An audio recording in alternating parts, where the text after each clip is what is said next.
Hello friends, welcome to good luck classes. मैं Rashmi Srivastava. Friends, अगर आप किसी भी गवर्नमेंट जॉब की तैयारी कर रहे हैं या फिर करंट अफेयर्स से रिलेटेड आपको कोई भी प्रॉब्लम है तो आप मेरा करंट अफेयर्स वाला वीडियो ज़रूर देखिएगा। उसका लिंक मैंने डिस्क्रिप्शन में डाल दिया है। आज हम बात करने वाले हैं न्यूक्लियर पावर प्लांट के बारे में। न्यूक्लियर पावर प्लांट से रिलेटेड क्वेश्चन जो भी हमारे एग्जाम में पूछे जाते हैं उन सब पर बात करेंगे, ठीक है। और ऐसे बहुत सारे फैक्ट्स हैं जो आपके एग्जाम में डायरेक्ट ही पूछे जाते हैं। तो चलिए हम बात करते हैं। सबसे पहले बात करते हैं नाभिकीय ऊर्जा के बारे में। नाभिकीय अभिक्रिया की जो हमारी प्रक्रिया होती है उसके परिणाम स्वरूप जो भी ऊर्जा या फिर एनर्जी जनरेट होती है उसे ही हम नाभिकीय ऊर्जा या फिर न्यूक्लियर एनर्जी कहते हैं। ये दो टाइप की होती है।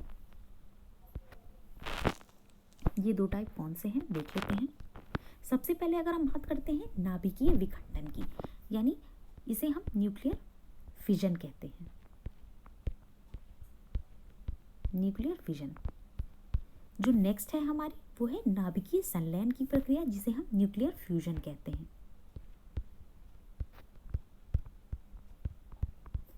जो दुनिया भर में पावर प्लांट्स लगाए जाते हैं या फिर मोस्टली जो भी पावर प्लांट लगाए जाते हैं वो इस न्यूक्लियर फिजन पर आधारित होते हैं, यानी नाभिकीय विखंडन की प्रक्रिया पर आधारित होते हैं।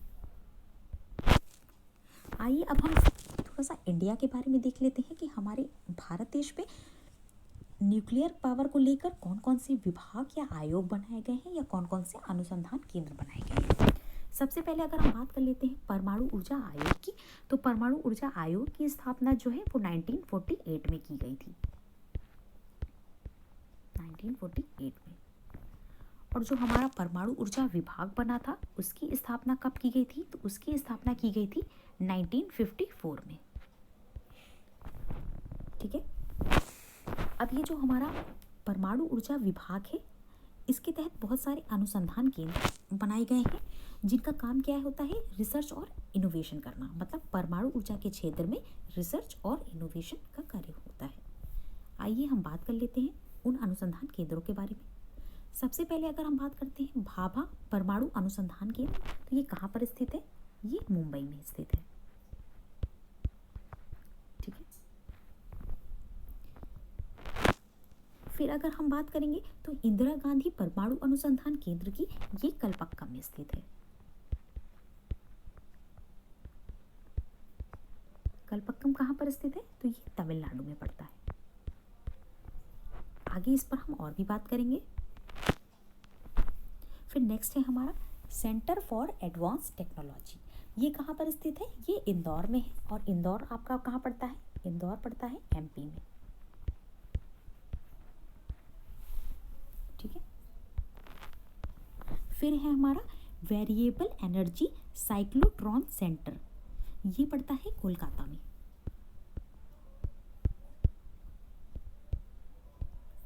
फ्रेंड्स, आपको इसके स्थान जो है वो याद करना बहुत ज़रूरी है, ठीक है। तो कौन सा जो रिसर्च सेंटर है वो कहाँ पर स्थित है ये जरूर लर्न कर लीजिएगा। फिर नेक्स्ट है हमारा atomic minerals directorate for exploration and research, ये पड़ता है आपका हैदराबाद में।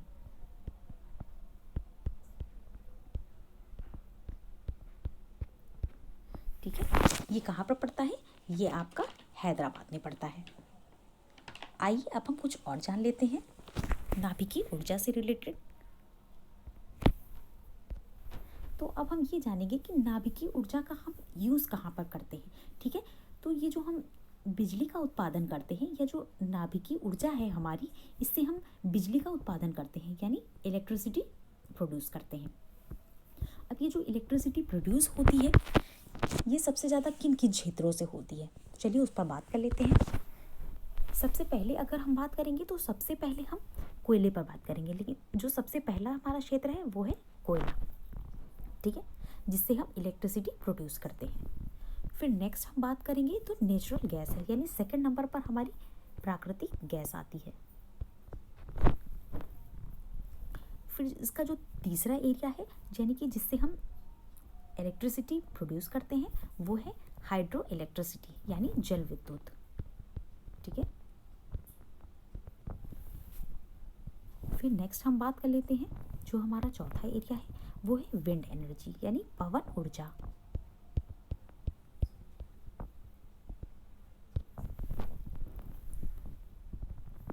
फिर आता है हमारा नाभिकीय ऊर्जा यानी न्यूक्लियर एनर्जी। जो न्यूक्लियर एनर्जी है ये पांचवा सबसे बड़ा स्रोत है हमारे देश में, किस चीज़ का, तो इलेक्ट्रिसिटी प्रोड्यूस करने का। ठीक है, अब इससे हम एक चीज़ और भी देख सकते हैं कि देखिए ये 5वें नंबर पर इसका स्थान आ रहा है, यानी कि नाभिकीय ऊर्जा के मामले में अभी हम बहुत ज़्यादा पीछे हैं, अभी हमें इस पर और भी ज़्यादा कार्य करने की ज़रूरत है। अगर हम बात कर लें कि प्रेजेंट टाइम में कुल कितने न्यूक्लियर पावर प्लांट हैं, तो हमारे जो 7 न्यूक्लियर पावर प्लांट हैं जिस पर कार्य होता है। ठीक है, और हमारे जो न्यूक्लियर रिएक्टर हैं उनकी संख्या है 22। तो जो हमारे न्यूक्लियर पावर प्लांट हैं उनकी संख्या कितनी है, तो उनकी संख्या है 7, और जो हमारे न्यूक्लियर रिएक्टर हैं या फिर न्यूक्लियर रिएक्टर इनकी संख्या है 22। ठीक है, अगर हम ये टोटल क्षमता की बात कर लेते हैं तो ये है हमारी 6780 मेगावाट, 6780 मेगावाट। ठीक है,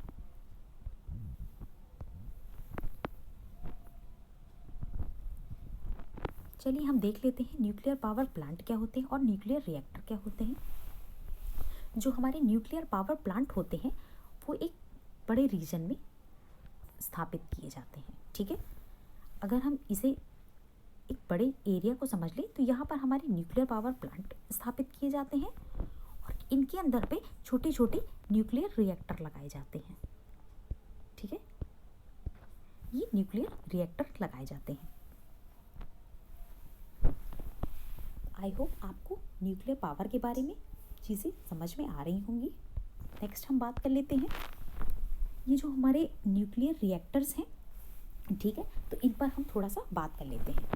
सबसे पहले हम जानते हैं ये जो हमारा बॉम्बे वाला परमाणु शोध संस्थान है, यहाँ के जो ट्रॉम्बे परिसर में एशिया का पहला नाभिकीय रिएक्टर की स्थापना की गई थी। ठीक है, चलिए हम जान लेते हैं वो पहला रिएक्टर कौन सा है। तो जो सबसे पहला हमारा न्यूक्लियर रिएक्टर था उसका नाम है अप्सरा। इस पर हम डिटेल से बात करेंगे। ठीक है, सबसे पहले तो इसकी स्थापना कब हुई थी, तो इसकी स्थापना हुई थी 4 अगस्त 1956 को।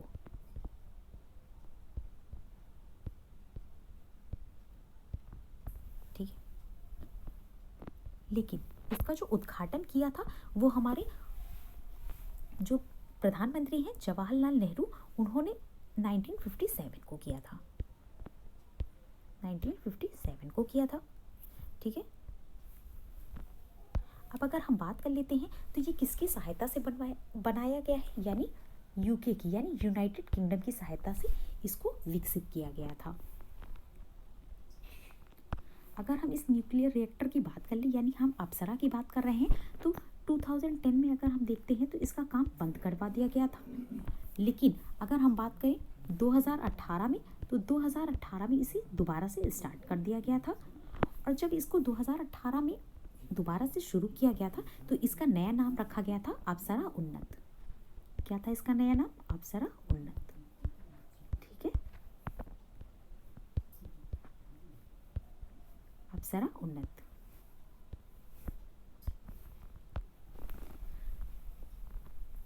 अब हम बात कर लेते हैं हमारे दूसरे न्यूक्लियर रिएक्टर की। ठीक है, ये कुछ आपके स्टार्टिंग वाले न्यूक्लियर रिएक्टर हैं, आपको इनको लर्न कर लेना है, जो कि मोस्टली पूछे जाते हैं, आपको सब पर नहीं ध्यान देना है। सेकंड है आपका साइरस।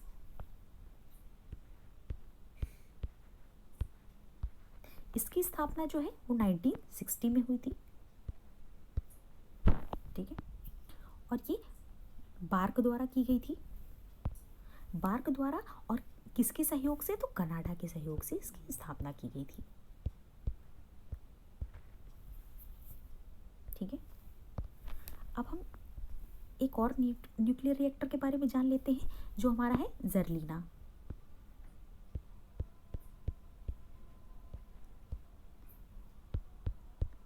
ज़रलीना। ठीक है, इसकी स्थापना हुई थी 1961 में, यानी 1961 में। और ये जो है किसी भी देश की सहायता से नहीं बनाया गया था, यानी अगर हम इसकी बात करें तो ये पूरी तरह से स्वदेशी था, यानी इसका विकास हमारे देश में ही हुआ है। तो इससे जो पूछा जाने वाला टॉपिक है तो वो सबसे ज़्यादा फेमस फैक्ट यही है कि ये जो है सबसे स्वदेशी न्यूक्लियर रिएक्टर है। फिर हम एक और न्यूक्लियर रिएक्टर के बारे में जान लेते हैं जिसका नाम है कामिनी।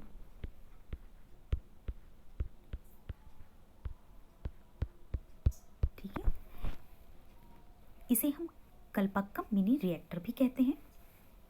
इसकी स्थापना जो है वो 1966 में हुई थी। कब हुई थी? 1966 में इसकी स्थापना हुई थी। और इसका जो विकास किया गया है, यानी इसको जो डिज़ाइन किया गया है वो बार्क द्वारा, पीछे जो हमने पढ़ा था Indira Gandhi centre for atomic research, उसकी सहायता से इसे डिज़ाइन किया गया है। ठीक है, और इसकी जो खास बात क्या है, ये जो कामिनी रिएक्टर है हमारा, तो ये दुनिया का पहला ऐसा न्यूक्लियर रिएक्टर है जिसमें जो हम जिस फ्यूल का यूज़ करते हैं वो है यूरेनियम 233। ठीक है, इसका यूज़ किया जाता है फ्यूल के रूप में। ठीक है, तो ये कुछ इम्पॉर्टेंट फैक्ट्स थे जो आपको न्यूक्लियर पावर से रिलेटेड जानने बहुत ज़रूरी थे। आइए हम कुछ फेमस न्यूक्लियर पावर पर बात कर लेते हैं। सबसे पहले हम बात करते हैं ये जो हमारा राजस्थान वाला एरिया है, राजस्थान का जो एटॉमिक पावर स्टेशन है, ठीक है, तो ये रावत भाटा, ये आपका राजस्थान में पड़ता है। ठीक है, रावत भाटा कहाँ पर पड़ेगा? आपका राजस्थान में। फिर अगर हम दूसरा देख लेते हैं, ये देखिए, अगर हम सबसे पहले न्यूक्लियर पावर प्लांट की बात करें तो ये जो तारापुर वाला एरिया देख रहे हैं आप, तारापुर महाराष्ट्र में, ये सबसे पहले स्थापित किया गया था। ठीक है, फिर ये वाला आपने देखा। फिर जो ये वाला है हमारा काकरापारा, काकरापारा आपका कहाँ पर पड़ता है? ये आपका गुजरात में पड़ता है। काकरापारा क्षेत्र कहाँ पर पड़ता है? गुजरात में। फिर नेक्स्ट है आपका ये नरौरा, आप देख रहे होंगे, नरौरा आपका पड़ता है उत्तर प्रदेश में। ठीक है, फिर हम ये देखते हैं कैगा, कैगा आपका पड़ेगा कर्नाटक में। ठीक है,